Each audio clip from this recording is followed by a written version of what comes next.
Gostaria de saber como podemos classificar a comemoração da morte de Lázaro Barbosa pela maioria da população brasileira. O Brasil não tem pena de morte, mas não foi o que pareceu.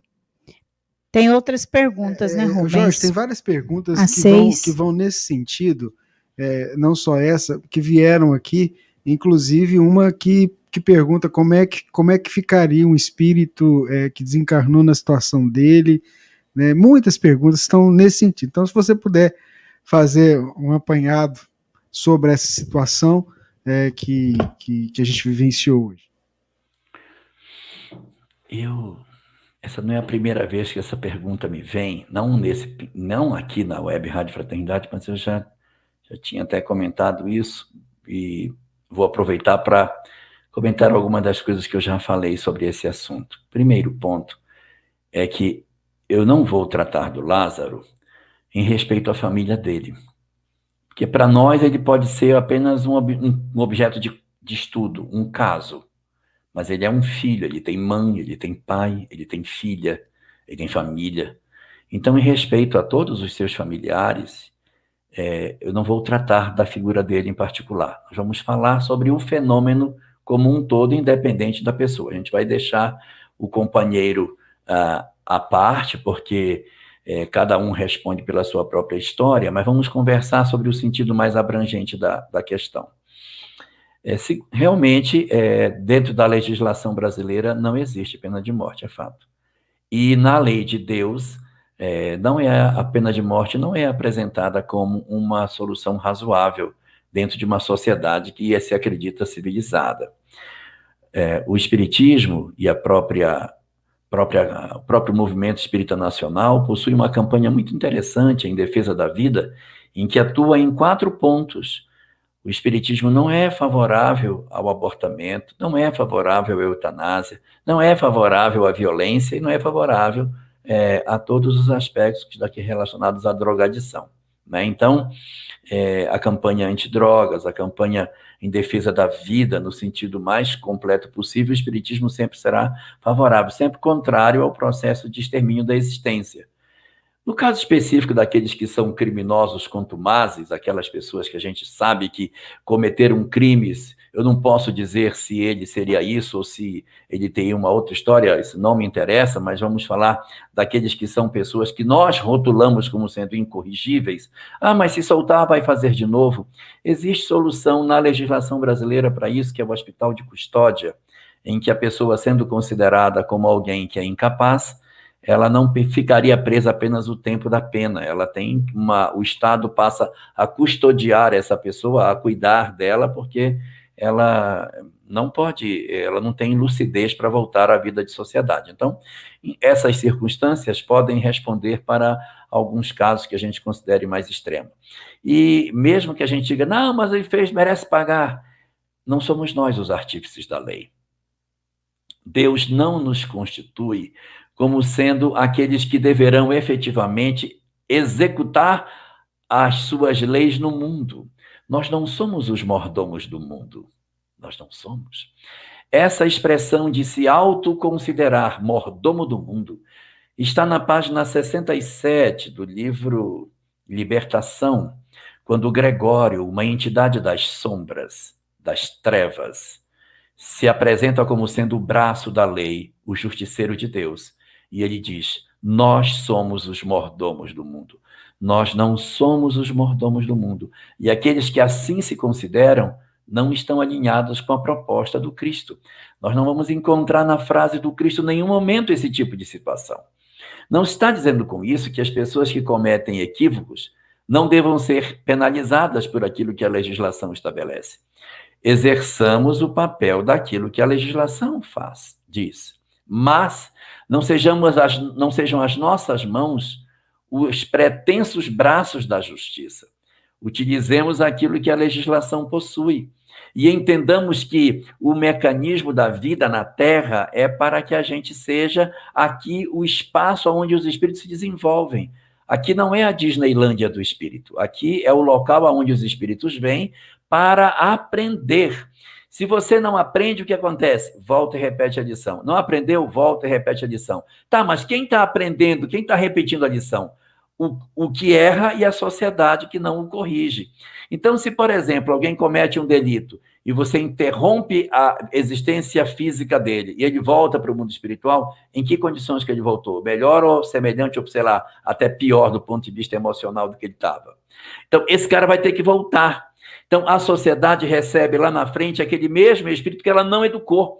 Então, é uma lógica muito fácil de compreender. Ou a gente parte para um processo de tentativa de educação da criatura, para que a gente possa transformá-lo e quando ele voltar lá na frente, ele volte melhor.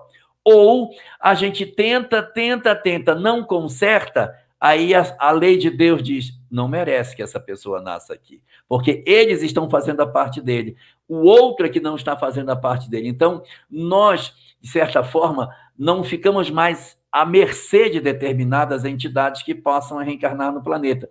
Mas se eu me nego a ajudar o outro, a fazer um processo de reerguimento dessa criatura, e aceito que, de repente, a interrupção da vida física possa ser a melhor estratégia para a educação do espírito, é porque eu desconheço a imortalidade da alma e a reencarnação.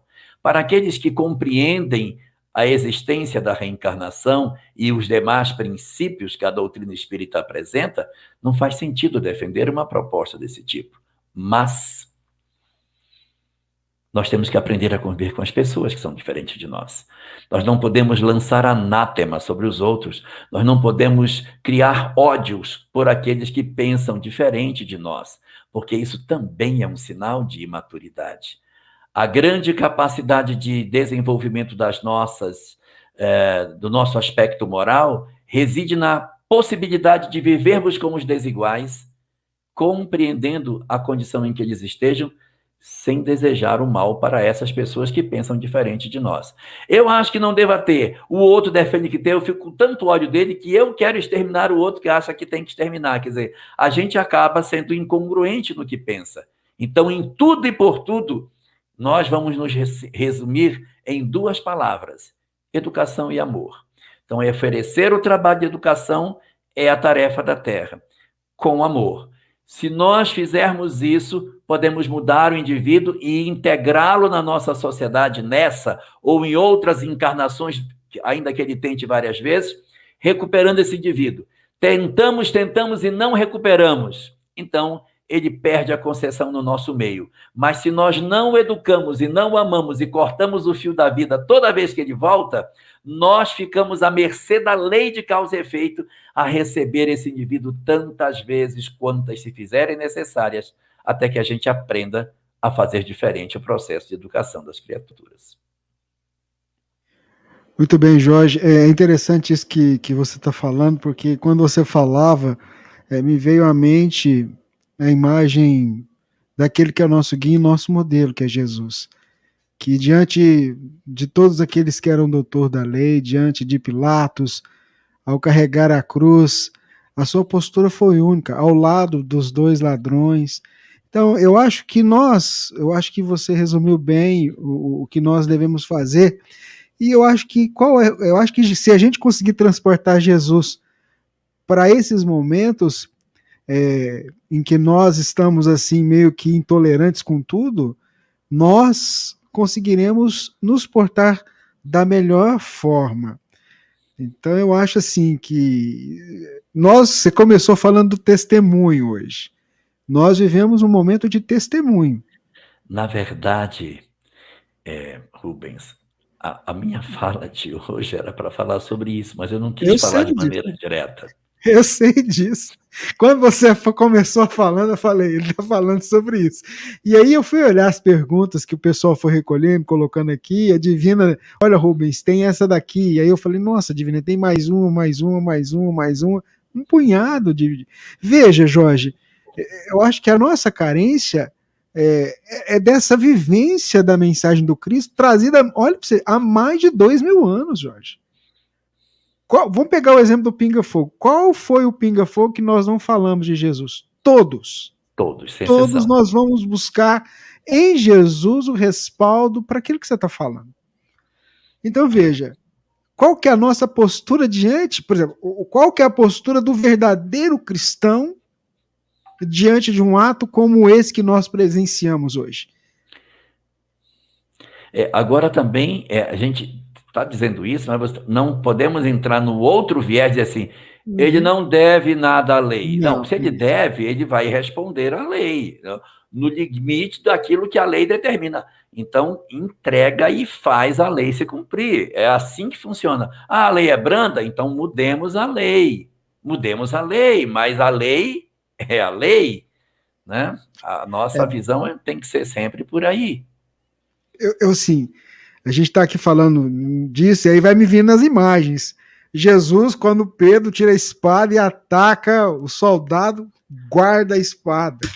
Então ele já está mostrando para a gente. Então que a gente reflita sobre isso, porque o nosso cotidiano hoje tem sido um cotidiano de, infelizmente, entrar nesses círculos mentais, e quando a gente vê, a gente está, sabe? A gente está... Existe uma coisa, eu até já comentei isso aqui numa outra live, num outro Pinga Fogo, em que a gente não percebe, mas quando você começa esses pensamentos, você reforça o cinturão de ódio, você reforça o cinturão de desamor por onde navegam as obsessões.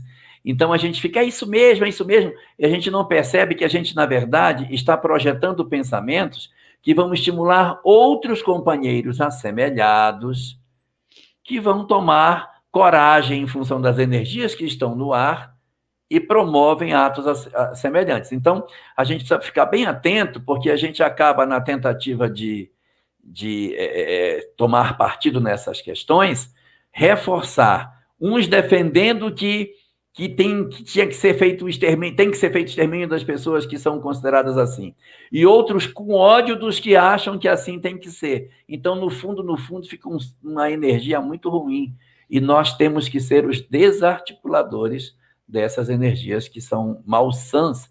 Nossa sociedade, Rubens, está muito doente.